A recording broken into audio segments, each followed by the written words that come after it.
Hey, I'm Nick DiMatteo, and welcome to Music is Not a Genre, the interview edition. As always, thank you to everybody who is out there watching and listening, especially on patreon.com/musicisnotagenre, anchor.fm for you audiophiles, anchor.fm/musicisnotagenre. Both are excellent places to support this podcast and everyone involved. And of course, always on youtube.com/Nick DiMatteo, where you can see almost everything, not quite, but almost. With me today, I'm very excited for this week's guest, is Paul Leschen. He is a musician, composer, piano karaoke expert who is a frequent performer at Sid Gold's every Tuesday night. And those of you who have been watching this interview series have heard of Sid Gold's because a recent guest of mine was Leslie Goshko. So we've talked about that place and how much I love it. And I have seen Paul perform there, and words don't describe it. He is also the creator of Leschen Sessions, which we're going to talk a little bit about later, and apparently is able to predict the future through original musicals. Paul, how are you today? Oh, I'm doing just great. Thanks, Nick. Great. Thanks for having me on. You are so welcome. Yeah, like I said, I'm very excited about this. So I always start with this question, and I love it because everyone interprets it differently. That's all I'm saying. Actually, that's wrong. That's the second question. This first question is pretty simple. How do we know each other? Okay. Well, I, along with my writing partner, Fred Sauter, were having auditions for our show, Astronaut Love Show. And Nick walked into the audition and, well, he did a pretty good job. And I didn't realize at the time how prodigious this man was, and many aspects of his existence. But we cast him, and turns out we have a lot of friends in common, up to and including friends in my upstate area, and just that's just pretty incredible. And that was actually the last. So thus far, anyway, the last musical show that I've performed in. And one of my favorites. Anybody who wants to check out some incredible indie musical music, look up the Astronaut Love Show. It's streaming everywhere. It's also on their site, leshenandsauter.com. I was so happy to be a part of that in every way. Just everybody involved was incredible. And the breadth of music that you included in that it just blew me away. That was kind of the goal for the music for that show, was to take, a certain 12, 15-year period and do as many different aspects of it in pop music that we could. It was a blast, and I love that soundtrack. It came out pretty good. Yeah, it came out great. And I'm going to talk a little bit more later about all the recording that you do. But what I think, maybe that's why I love the show was just funny and poignant and all these other things, and just weird, which I love weird. But the thing that really got me was the diversity of genres in the music. And anybody who knows the podcast that I do, Music is Not a Genre, my whole point is saying that you shouldn't confine yourself or music itself to one style, or to thinking that this style only goes here or should only do this. And that's exactly what that show did. Yeah. So now the second question, which was the one I was talking about before, the one everyone has a different interpretation. Tell me your story. My story. Yeah. Oh, how do I interpret that? Well, Nick, I was a bit of a child prodigy piano player. I could play by ear when I was 3 or 4 years old, and developed that skill over the years up until about when I was in awkward 8th grade, and figured out how to pretty much play anything that I could hear on the piano, as long as it wasn't like technically ridiculous. I can't sit down and play a Rachmaninoff concerto like certain movie story plot lines. But and from there, throughout college and beyond, it's been a struggle to try to live up to my potential that I displayed at age 4. And I always feel like I was born a little bit too early.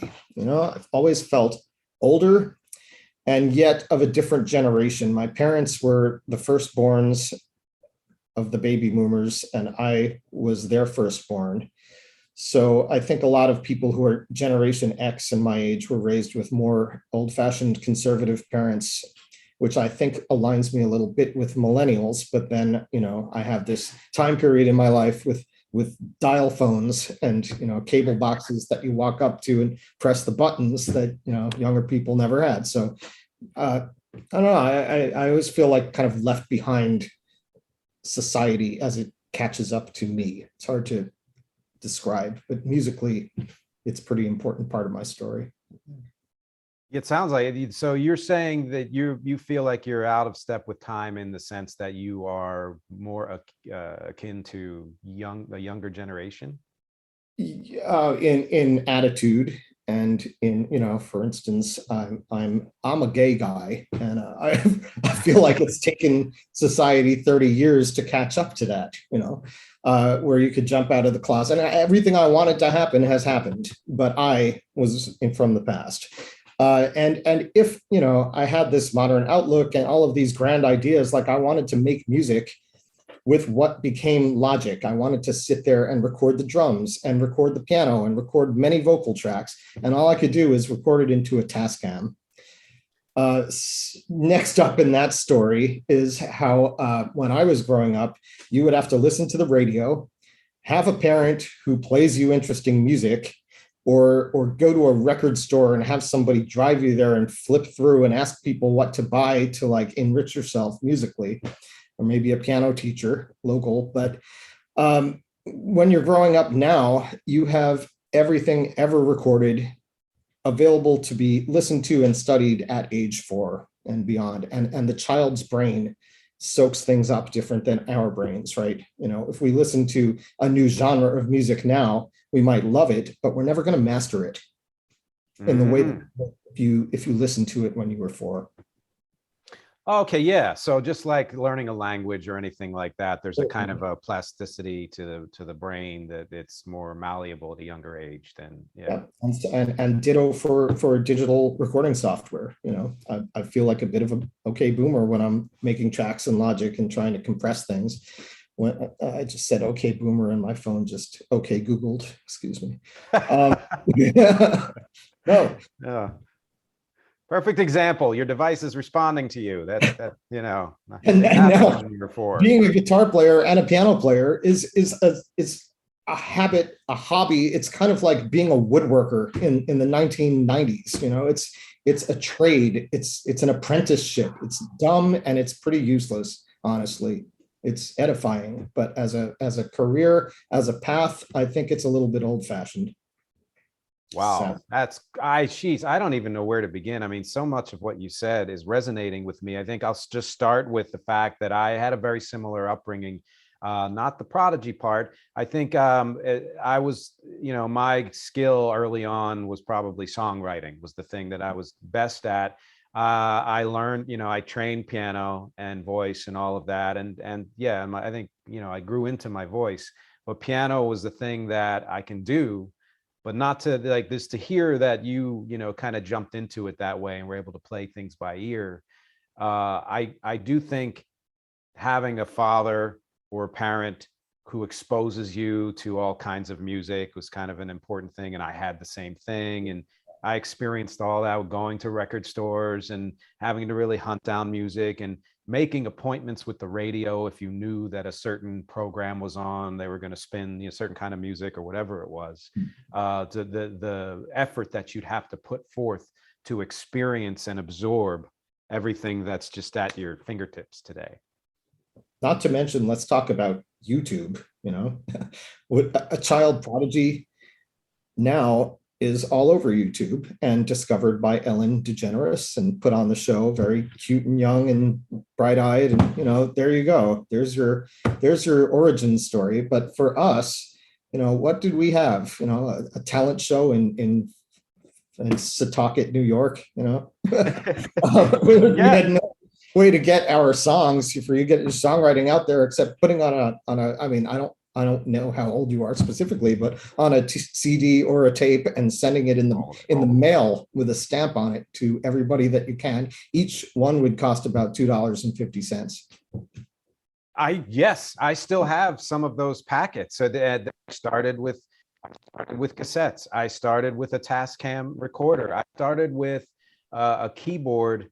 I think my first one was an Sonic, and then I went to a Korg 01W, and I did all, that one. No way. I did all my programming on that, and then would record the programming onto the Tascam, and would have the drums, and then I also had, well, here you go.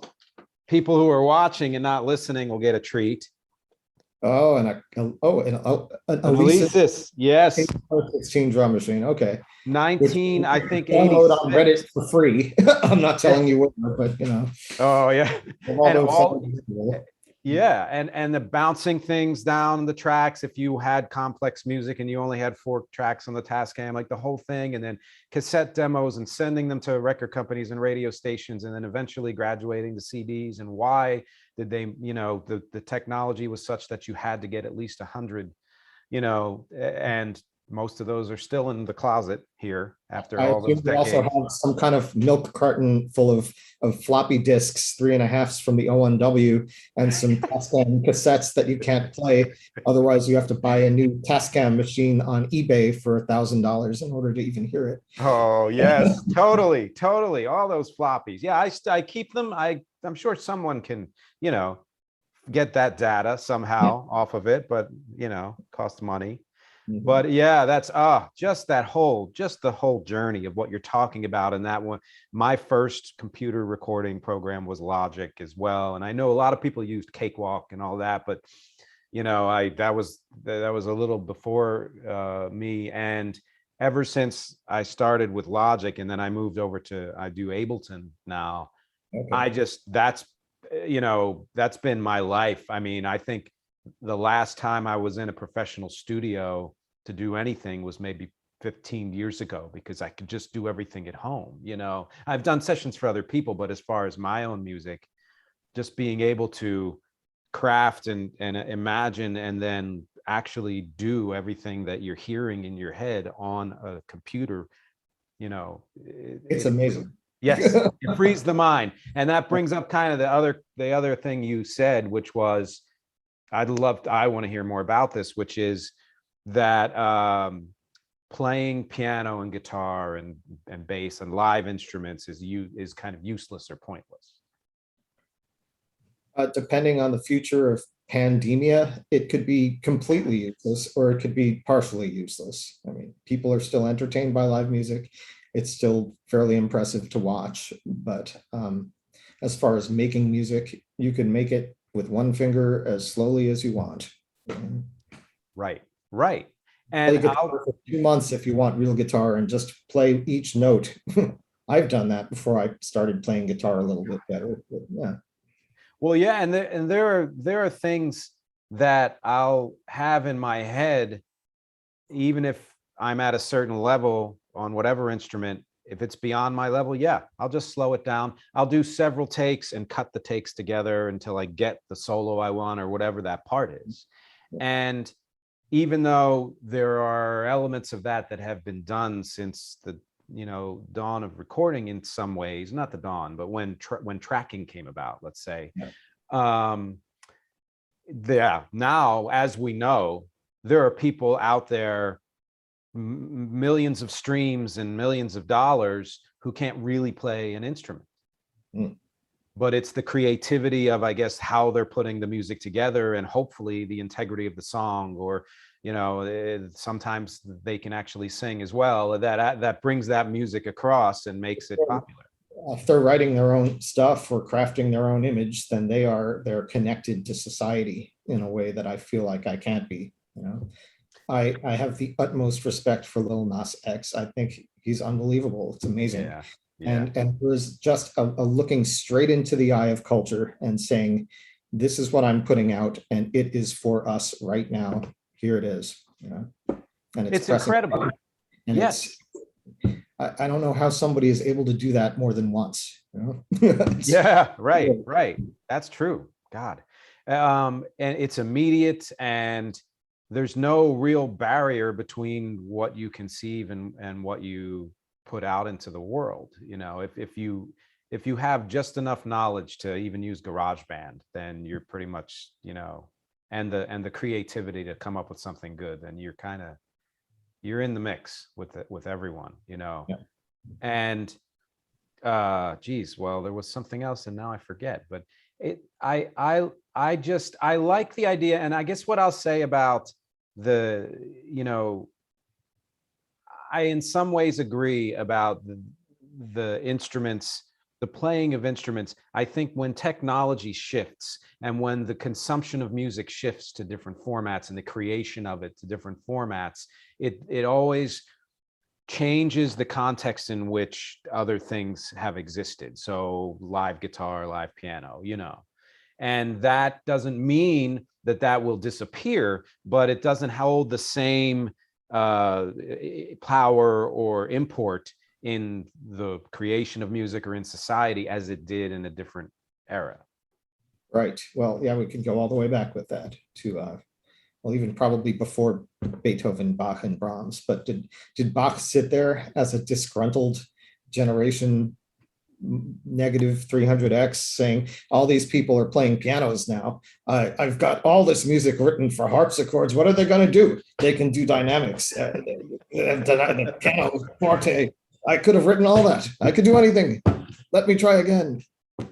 God, right. Or did he say like dynamics, that's just so over the top, you know, like why do we need that? You know, I'm doing just fine with the, you know, the intricate counterpoint that I've created, you know. Emotional, it's stupid. Exactly. Embarrassing. Right. These simple melodies, simple, singable. And I think he sounded exactly like that too. So that was good.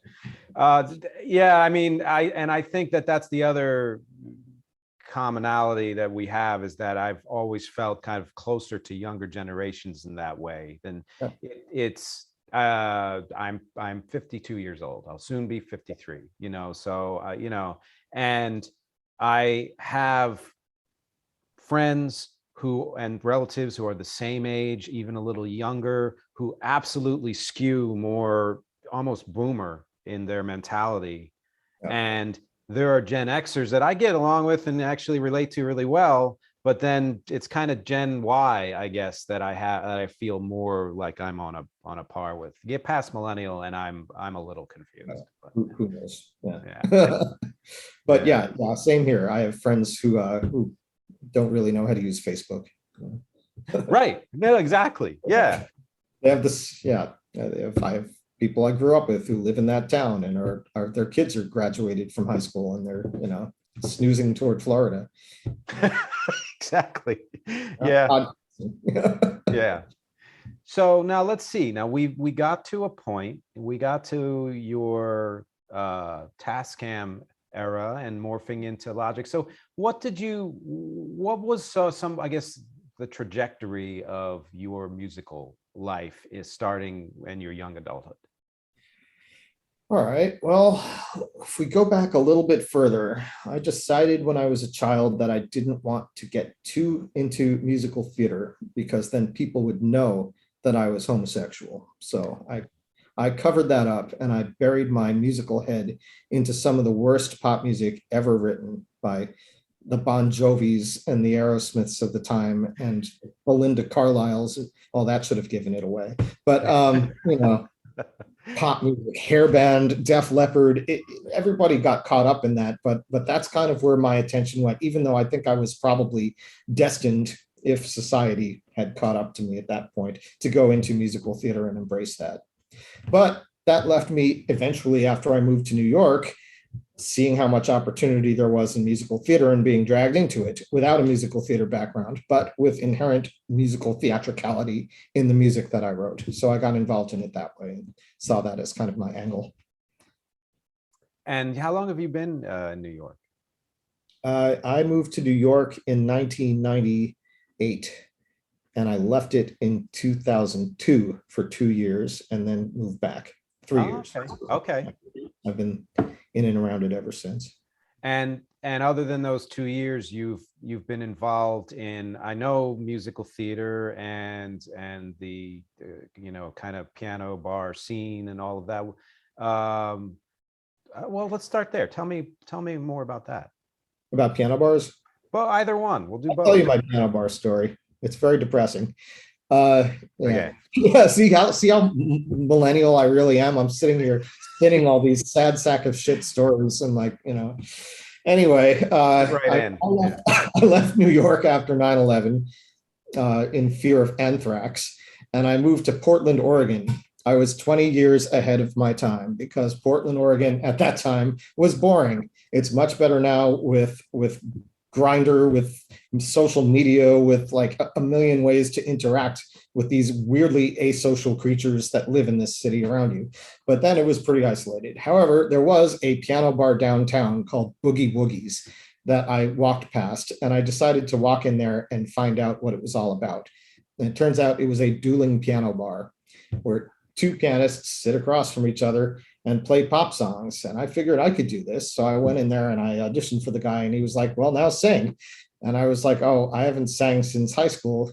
I don't really sing in public, or I hadn't really even performed. So I kind of just got with that program and learned how to do that a bit, and ended up offered a job in the Raleigh-Durham area, working at a horrible piano bar called Rum Runners in downtown Raleigh.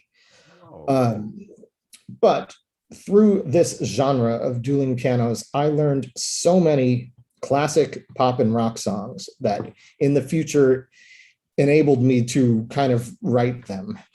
I learned all the hooks, and I learned how to get a crowd to sing along to this canon of pop songs that they know, which is somewhat age dependent, but it kind of builds so that younger people start out with this music, and then they learn this music, and then they learn there's new music coming up, and then everybody ends up with this compendium of crazy songs from their life.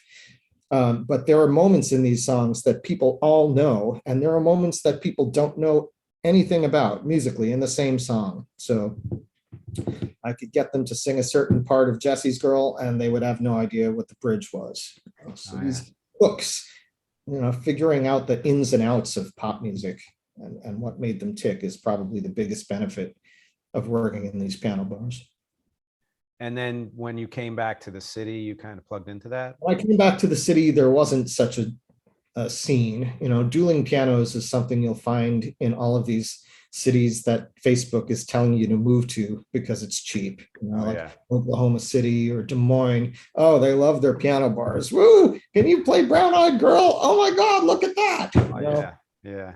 It is an impressive musical feat to be able to do that. I have a lot of respect for dueling piano players. But in New York, you don't drink and go crazy when you watch piano players. You sit there like this and you say, yeah, that's really great.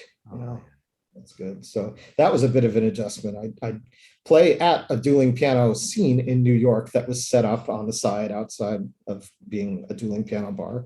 And the crowd would just sit there like this the whole time. The type, Long Island, New Jersey people coming in, and they'd sit there and smirk. And then they'd come up to me at the end of the show sometimes, and they'd be like, you know what? You're pretty damn good. That was great. That was the most fun I've had in months. Right. Yes, not that you could tell. Yeah. I've always been fascinated with the difference in audience response depending on what city you're in. And I grew up in Philly, in the Philadelphia area, and Philly has a genuine love for music and live music and even original music to a degree where they will actually respond to you. They might not be the most vocal in the whole country or world, but you get a response and you get appreciation in a way that you may as well just be playing to the internet in so many clubs in this city.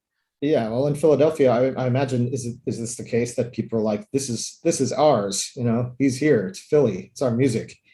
And in New York, it's kind of like, who are you? Why should I listen to you and not this person? And I have this, every artist in the world coming through this city every night.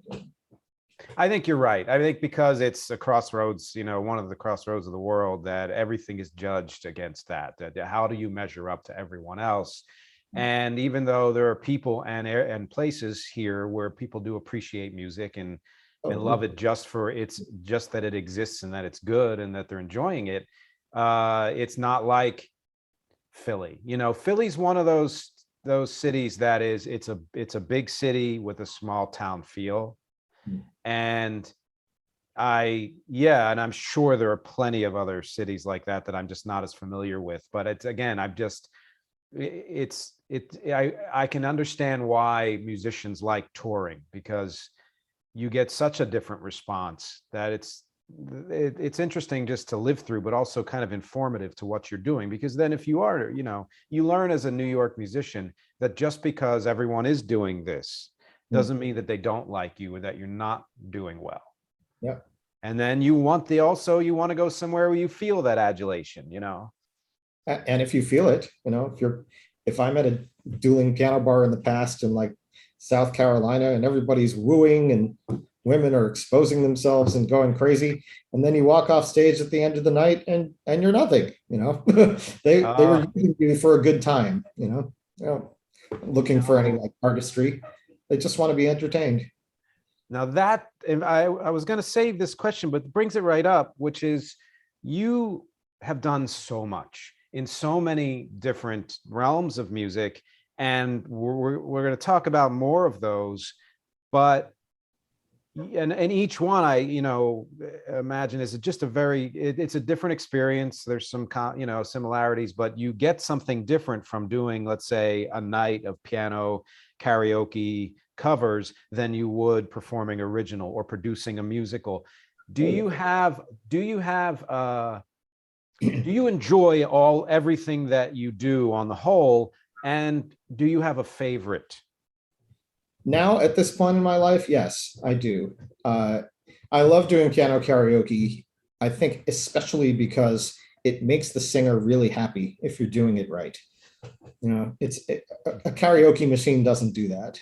Maybe they will be happy, but I'm kind of like having a little relationship with this person next to me. I'm sending them on their way. I'm launching them. I'm moving the key sometimes. I'm making them sound good. I'm following them. They're following me. It's very edifying. And I love to make people who are good singers, but not necessarily, star performers, feel like they are that star performer. And it's a nice feeling. God, that's great. That's something similar to what Leslie Goshko said. And it's when I mentioned to her, I've never been a fan of karaoke as a singer or as an audience member, but piano karaoke is a whole different thing because there is an interaction there and a support and you're having a conversation with the singer. Another thing I love about it is that it really reduces the listen to me thing about performance. Okay. I am sharing that when I'm doing a piano bar. I'm doing a piano bar show tonight in Brooklyn at a kind of a queer bar that opened up this year, and I'm excited about it. But it's not piano karaoke; it's me, so I have to sit there and entertain, maybe get some people up to sing. But that's it feels selfish after doing piano karaoke. As for musicals, I share something with piano karaoke in that it's also not all about me. It's giving a song to somebody else and having them put their spin on it and feeling great about hearing something that you wrote being performed by other people. And I love that. It's not a cover. It is the performance. Oh, wow. Yeah. Yeah. And So that's also a case of Leschen Sessions. I've given them this song. I never performed the song. So it often sounds a lot better when the recipient sings the song because they're bringing something even more authentic to it. So tell everyone about Leschen Sessions. You told me this before, and I think it's just an incredible idea. In meeting a lot of people through the scene in New York, a lot of creative singery types, I through my love of writing music for people in musical theater and my dislike of writing songs for me to perform in front of people and putting myself on display, I figured I would ask these friends if I could write them a song based on the music that they love. Like, Shannon Conley, who's a friend, who's a brilliant singer, who's the lead singer of Led Zeppelin, the all-female Led Zeppelin cover band. I would ask, I would send her an email saying, hey, Shannon, could you send me a couple possible Led Zeppelin song titles so that I could write you a Led Zeppelin song? I forgot which one I came up with for that, but yeah, it goes like that. I wrote a great song for Kathy Cervenka, who's a woman of the scene who loves Pat Benatar. So I asked her to submit me a title of a song, and she sent back Monsters Among Us. And this was during the height of the Me Too movement. So I wrote a Pat Benatar song for her called Monsters Among Us that was epic and anthemic. And Pat always had this. She was always like, had this secret feminist side to her, to use a Generation X and above term. But yeah, she loved it. I loved it. The band loved playing it. It was great. I do it with a live band, and I play the piano. Oh, wow. Yeah, incredible. So after the pandemic wraps up someday, maybe it has already, I'm going to put together another Leschen Sessions show and do the same. And, maybe I hope so. You for a song suggestion. I would love that. I would love that. It's something that we were going to do, I think, earlier, and it got kind of. I already asked you. Yeah, but absolutely. I'm going to write a song. I think I am not misremembering this, but I swear I have this ever-growing Christmas mix on one of the streaming services, and I'm always trying to find interesting songs, holiday songs, Christmas songs. And one of them was sort of based on Stairway to Heaven, but it's a Christmas song, and I swear that it was done by Led Zeppelin. Yeah. I'm pretty sure that's who did it. And the fact that someone from that group, that's pretty awesome. Yeah. Well, I have a Christmas song for you. It's called Pink Aluminum Christmas Tree. My friend Kyle Supley suggested the title, and I wrote him what was supposed to be kind of an Elton John-esque Christmas song. And he made a video for it and put it up on YouTube. And it got the customary 4,000 views. Yeah, it was very happy. That's pretty awesome. I'm gonna have to check that out. Wow. Oh, that's great. So let's see where we are now. We've talked about your piano karaoke. We've talked about Leschen Sessions. Tell me more about you talked about why you enjoy doing, musicals. Tell everyone more about the musicals you've done. Okay. Well, your experience. Was actually performed in the Philadelphia Fringe Festival in 2005 or 6. I was asked by a woman who's she'd asked a friend of mine to write the music for her show, and she said no, but call Paul. And it was a version of Oliver Twist with a kind of like adult sadomasochistic relationship between the characters. So like bondage, BDSM, like the whole thing. So I was like, this sounds fun. And it was the first time I've ever written really to other lyrics. And her lyrics, crazy as they were, they really like lined up well. And I wrote a whole bunch of stuff in one night and sent it to her. And that was the genesis of this show. So it was called Twist. Nice. So we wrote this show. I wrote the music for her show, and we put it on. And it was just one of those harrowing New York producer, director experiences where everybody's stressed out the whole time. It was in the Crane where we did Astronaut Love Show. Oh yeah. And somehow the soundtrack got into the hands of the Dramatists Guild. No, what is it? The Dramatist Awards. What's that award? I'm forgetting the name. Drama Desk. Oh, and I was nominated for a Drama Desk for this dinky little show. And I was like, oh my God, my career, I have it now. I'm going to write musical theater. I'm going to be on Broadway. I'm going to be in Times Square. Wow. Fast forward. But anyway, I was looking for a new partner to write with after that show.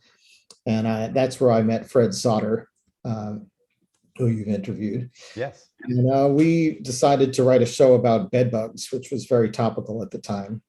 And we wrote it. And it was pretty successful eventually. It took us about 10 years to get a full production of that show up. 10 years. Oh my God.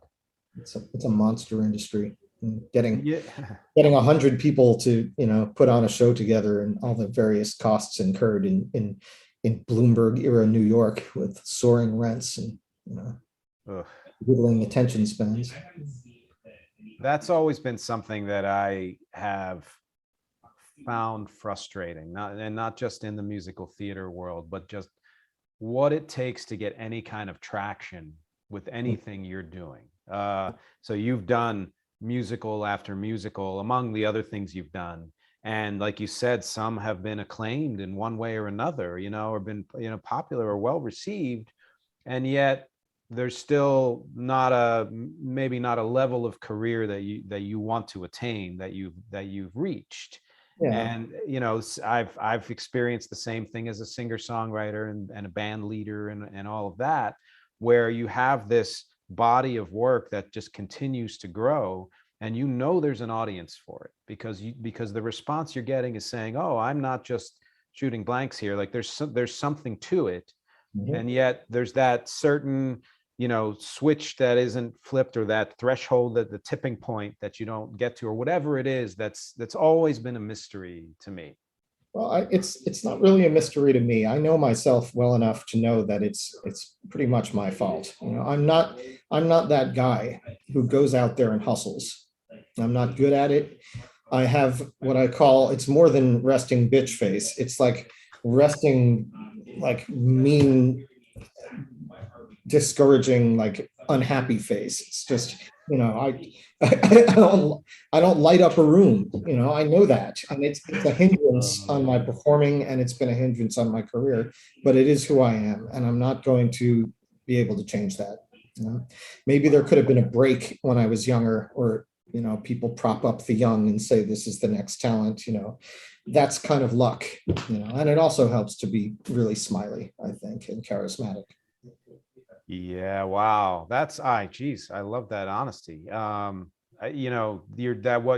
you're saying is, it takes more than everything that you've done, which includes your talent and experience, and actually following through with all. You have to have something else even. Can we talk about Jacob Collier for a second? Are you familiar with what? With Jacob Collier? No. Okay. Yeah. This is something, this is a crisis that I went through during the pandemic while I was home alone, well, with my partner, husband. But I discovered this guy, Jacob Collier's music. And he is, he started out when he was 18 or 19 or 17, even, posting YouTube videos of himself in Brady Bunch boxes, singing, reharmonizations of common tunes. And he was so good that I think Quincy Jones noticed it. It got to him, and he called him up and said, "You're a genius, man. Let's do something together." But he really is, he's the whole package. He's like what Bill and Ted's Excellent Adventure, God, I'm such a Gen X guy, was trying to get at, with what would happen if you put Beethoven in the modern age and gave him these computers and music software. And before, because I knew I was going to talk about this guy. He grew up with musician parents of means in London. He grew up with Logic. He grew up with an iPod with all the music that he ever wanted to listen to, and he went out and found it, and he soaked it all up, and he is extraordinary. But he also is very, very charismatic, very, very cute, very bubbly, very fun to watch. He's kind of a musical messiah. Like, he has that kind of like Jesus thing going on, where you want to follow him. And I followed him for a while. Eventually, like, I don't like the direction that his music is going personally, as viscerally, but it's still absolutely ingenious and levels above what I could come up with. And, honestly, it was a crisis for me to watch this. I have been through that. Yeah. Where you see someone else, usually someone younger, but not necessarily, who hits on something, and it just hits you in a certain place, that creates a crisis. Yeah. Have you ever heard of Nandi Bushel? No. Okay, so she is I want to say she's 10 years old now, but She's been famous for the last maybe 3 or 4 years, 3 years. He was 6. Yes, she's Yeah. a prodigy, British musician. Parents, especially the father, Mhm. exposed her to all kinds of music. And she started as just a drummer and has now moved to other instruments and recording and all of that. She at first attracted the attention of YouTube, and everyone had millions of streams for her just spot on interpretation of drumming with a song sounding exactly You like part the of that duo that the New York Times wrote about with there's piano and there's drums and they do jazz? No, she does mostly rock and metal, believe it or Oh, not. And then subsequently attracted the attention of Dave Grohl from the Foo Fighters. okay. And they have worked together now. She's been on stage with him. And I mean, her skill is like, she deserves all of the attention that she's getting and love. But it is that kind of feeling where you're like, oh man, like if the YouTube had been around when any of us were that young, then maybe we would have had some early traction that we could have done something with. Maybe, or maybe I didn't smile enough on my video and it got 200 views. Yeah. And Right, that's it. Exactly. Yeah. Emma called me up and said, "Oh my God, your YouTube video is extraordinary. You're so good. You should Well, smile a little bit more." you could do this. Okay, this is just a suggestion. But when I was in a teen, my family took me to we did California, and we went to San Francisco because I had cousins who lived in Sacramento. So we spent a day in San Francisco, and there was a Chinese restaurant there that was famous for every single person who worked there was in a bad mood and was mean to the customers, but on purpose. And that became such a thing that everybody went there just to experience it. So, maybe let's try that. Just Well, lean into the face. I saw your big scene this year in the movies, and yeah, I don't think you have to be in a good mood to be in Sopranos in a bar scene, and part of that. Oh yeah, right. No, that's true. Unbelievable. Oh man, yeah. It So really, there's only one thing about that movie that I loved more than The Sopranos, and that's that it took a real honest look at 1968 to 70. And while these people like have a nostalgia for it in the actual show, they made it look really, really ugly and horrible in every camera shot. and I'll tell you what, I really didn't see that coming, because when I did that, it was 2 or 3 days of shooting and only, I think, 3 pages of script, and they kept that script under lock and key. So I had no idea what the rest of the story was about, and it didn't need to be about that. So the fact that he put that in there, I just brilliant. I loved it.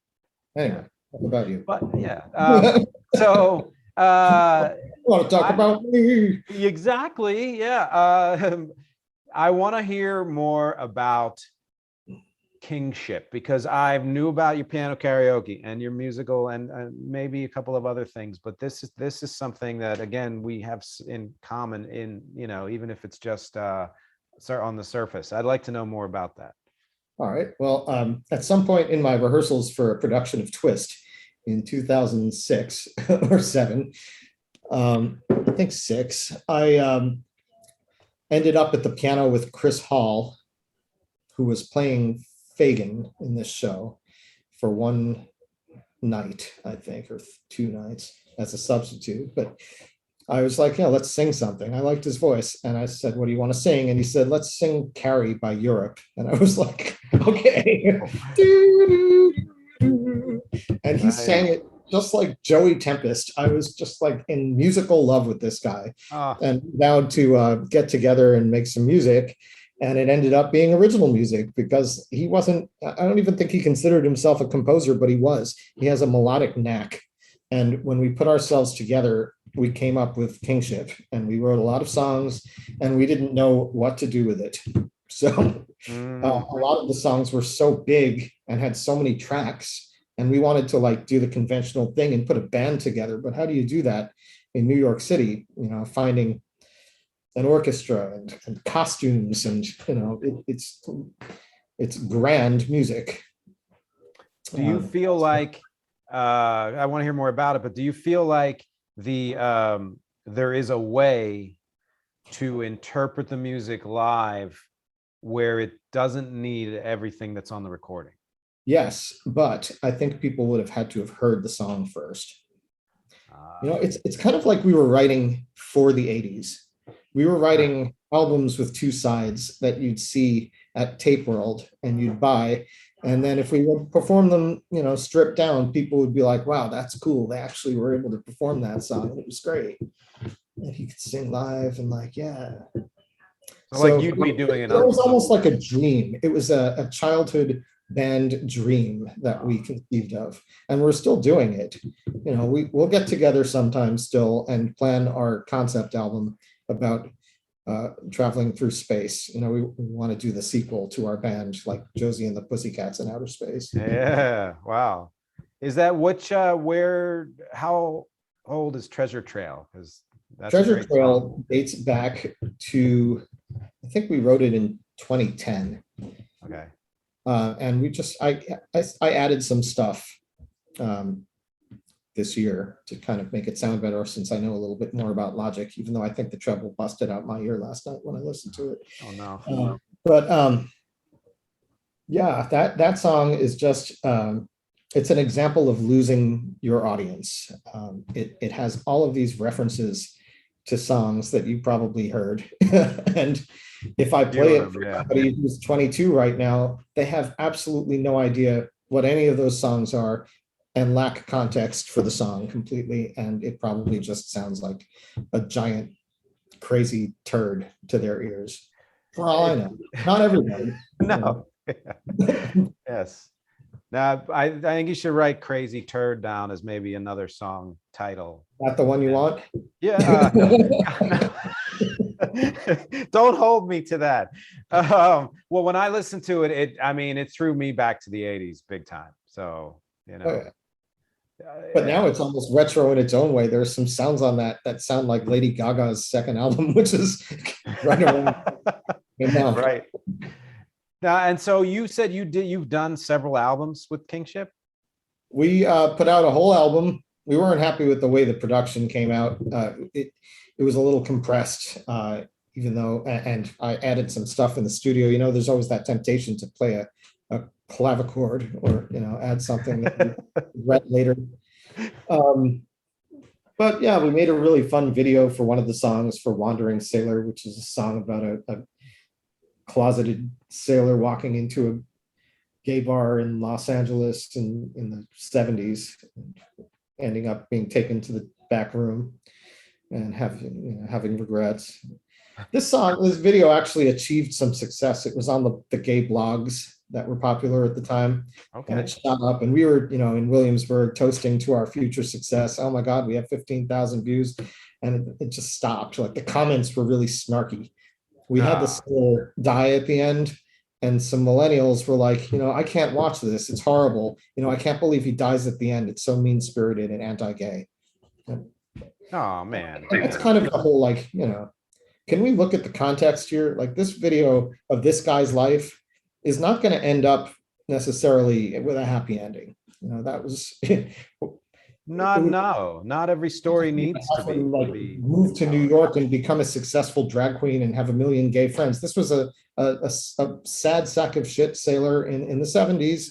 In the 1870s. I don't know what it took place, but being gay was a problem back then that needed to be solved. Right. Right. For this guy, not for the people who paved the way for my half happiness. Yeah. I find I'm always interested in how current things, like stories like that, are judged in today's context and not in the historical context. Like the absolute heroism of the end of Revenge of the Nerds, and going back and ripping it to shreds because there's a scene in the movie that's right. That's horrible. And looking back, it's awful. But it was the 80s, and that's the movie that you get. We watched it, we loved it. I loved it. I don't know. Yeah, no, I loved it too. Absolutely. I understand the implications. What implications? The implications. Oh, yeah. Yeah. Oh yeah. Well, yeah. I mean, yeah. So okay, I want to ask this because Mhm. not, it's interesting that not everything I get is from any guest is something that I'm really compelled to put into the interview, because usually there's just so much to talk about. But Mhm. in your interesting facts, you put that you're able to predict the future through original musicals. As I said in the introduction, what do you mean by that? Well, bed bugs. Let's go to bed bugs. Okay. Bed bugs was about a fascist leader of a group of bed bugs that took over New York. And, you know, he kind of had Trumpian qualities to him, even though I wrote the show with Fred as kind of a response to 9/11 and we were looking at Cheney and Bush. But not only did it predate the turn to authoritarianism in America, it also had a quarantine plot where people were stuck in hotels in New York and they quarantined the city because these mutant bedbugs were taking over.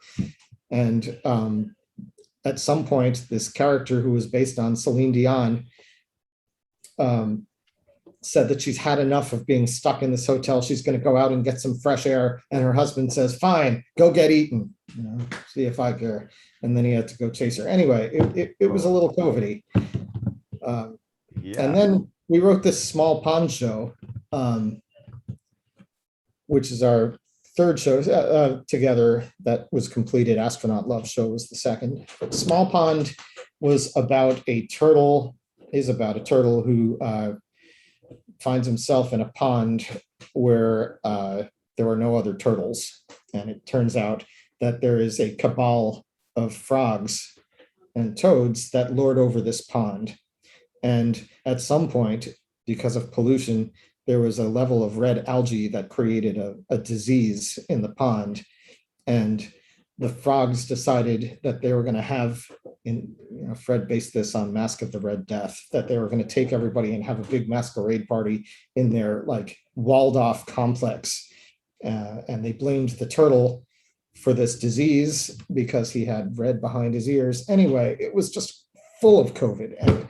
And it was so timely, and it had another authoritarian thing going on. And I think if I go back and look at it, there are probably some plot points that kind of mirrored our response to COVID at the beginning and how that played out.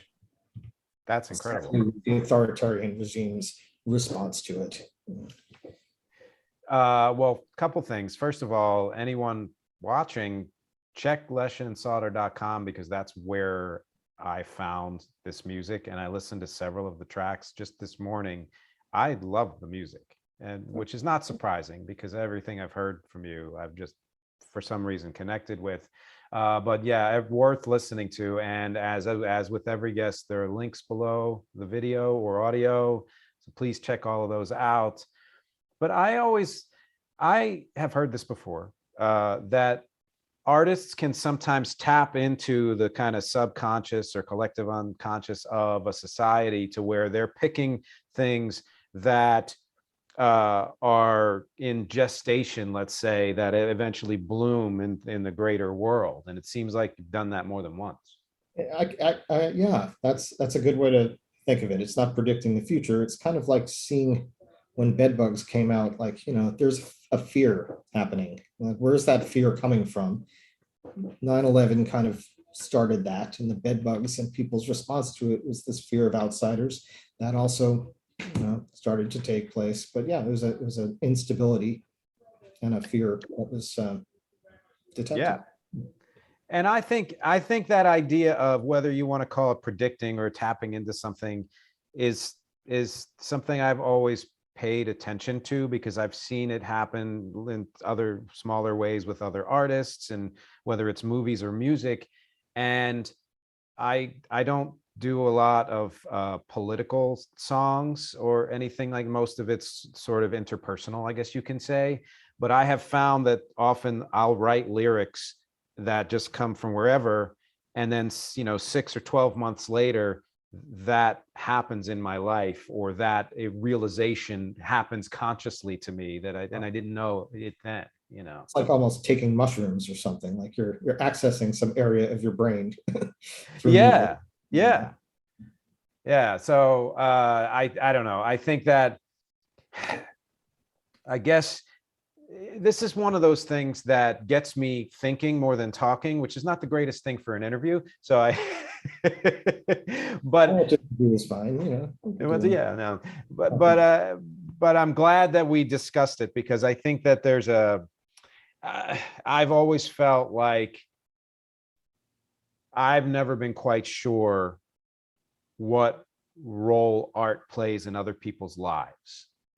And that aside from the enjoyment of just let's say we're talking about music, of just listening to a song, and or having music on in the background, whether it's passive listening or you're actively choosing to listen to something, that's great.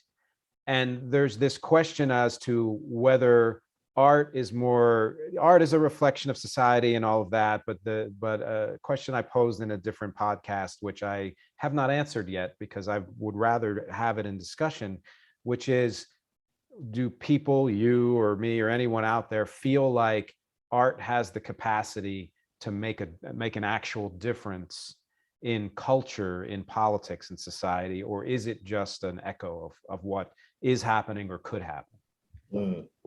Indeed. Yeah. Something to think. And make a change, or did he tap into the change and, you know, speak it a little early? Yeah. And I don't, and I still don't know the answer, right? You know. And there's levels. There's levels. You know, maybe people didn't hear about the wind blowing until they heard the song about the wind blowing. And then... Exactly. Yes, that's a really good way to put it, actually. Yeah. Or is any of your stuff, the Kingship stuff, somewhere where people could hear it? Yes, our EP, The Neon Kingdom, is on streaming services, and I think our first album is on Spotify as well. It's just a eponymous. We just have a problem with search, because we chose a band that sounds a little bit Christian, a name. So there's a Christian band called Kingship that sucks. I mean, I don't want to slander them. I don't. Maybe for their genre, they're amazing. But, you know, if you search for Kingship on Spotify, we're going to show up, but you're also going to see these wonderful Christians doing their thing. Okay. Yeah, maybe I'll rethink changing my band name to Striper then. That might not be the best option. But yeah. What's funny is when I came up with the band name Wreck, I think it was in 2004, and there were no other bands with that name. And now there's one in Greece, and there's one in South America, and now recently there's a couple in the US and all of that. So yeah, you never know when you're going to stumble on something like that. It's a good name. I like it. Oh, thanks. So is there anything else that you're burning to talk about here that we haven't mentioned, whether it's something that you've done that you want to talk about, or just something that you've always wanted to, bullshit over? I can't think of anything. We could talk food. I don't know. We talk food.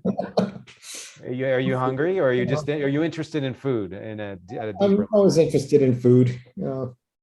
I always felt like, actually the musical parallel to food and genre is that as soon as music started to be free, that's when people started to follow chefs and music as chefs in restaurants and various cuisines as kind of a worshipful idol type of situation. Yeah, interesting. That's actually tangible, right? You can't download Chinese food.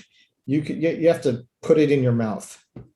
It's visceral, yes. It's real, and it's something that society latched onto 20 years after I started latching onto it. But after Napster and that again. Stuff, yeah.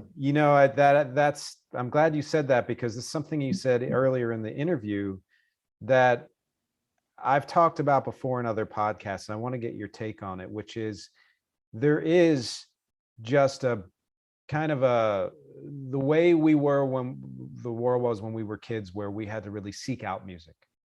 and you couldn't hear everything you wanted to hear at a moment's notice, or even at a day or a week's notice sometimes, or month, sometimes ever, if you're, now we have the streaming services, or beyond that, often things I am searching for that aren't on Spotify or Apple are on YouTube or on SoundCloud or something like that. That I think is one of the great benefits, and the ability for people to conceive of music and record it and put it out immediately themselves and not have to rely on a company, another great benefit. And yet at the same time, as you just said, music is free now. And that is reflected very much so in the paychecks of all musicians in the world, except for people in the top tier. What's your take? How do you feel about all this? What's your take? I think it just didn't go well. Music had to become available on computers. And I think the web didn't go very well either. I think that people should have had to pay for things all along, just a little bit. If you want to listen to this song, it's 2 cents. If you want to listen to this song, maybe not even 2 cents. If you want to click on a headline on a newspaper, it should be 0.001 cent, and you'll rack up a bill and you'll pay it. And somehow that way, people might actually get paid. I know that's how Spotify works, but money needed to be a component from the start. And when something became free, it just stayed free. I don't want to pay this. I'm just going to look it up on YouTube, or I'll find a way to get this movie. The movie industry did a little better. They didn't get sucked in because it was the technology to stream such large things didn't exist when music fell apart. Right. So they were able to protect themselves a little better. But we got screwed. I think I'm very happy about music being available. I think it's fantastic, and it will push music forward and enable people in all countries of the world to hear the same music and make the same music. And I don't know, without which Jacob Collier would not be able to do what he's doing without all this free music and availability.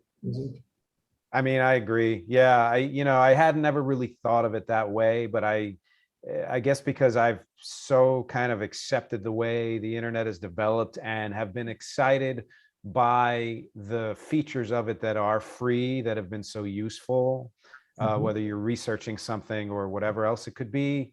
But that if we had all been compelled to say, well, it just even costs a cent to do anything, then as we know, the numbers of people who are streaming and surfing, that can accumulate to the point where it can actually mean revenue. Maybe that is the big company's fault for saying, no, you cannot get this music online. It's going to cost $15.99 for 8 shitty songs and 2 good songs. And that's it, Yeah. That's a problem. But, we always like to talk about contractors and plumbers. Like, will you come to my house and fix my toilet? Sure, I'll be over at 10. It's going to be $500. What? No, how about free? I can find another plumber who'll do it for free. So, why should I call you? That's crazy. Well, and that kind of goes back to the food idea, right? Which is that these are things that are tangible and physical. They, are either objects or things that have to be done physically. So, the odds of them being free or accessible for free are much, much smaller than this kind of, intellectual property. Well, YouTube has enabled me to cook Ethiopian food in my kitchen, and I'm watching a video of an old Ethiopian lady in Ethiopia pounding, stuff in a mortar and pestle. So I don't have to go there to get it, and I don't have to go to a restaurant anymore. But yeah, you need to taste it to know what it's like. You can't just jump into a pasta making video if you've never had pasta before and do it right. No, that's true. Yeah. Well, you've got me thinking about lunch. And Perks of living in Chinatown. Yeah. Well, listen, it's been an absolute pleasure talking to you for this hour. I always love where interviews go, because you never know where they're going to go, and I think we hit on some amazing things. And my great hope is that anyone watching this or listening to it seeks more out about you and all the wonderful music you've done, whether it is online, free, or maybe you pay, or live at Sid Gold's and elsewhere. Well, this will be aired after your show tonight, but I did see that on, I think on your website. Look at faces. Yeah.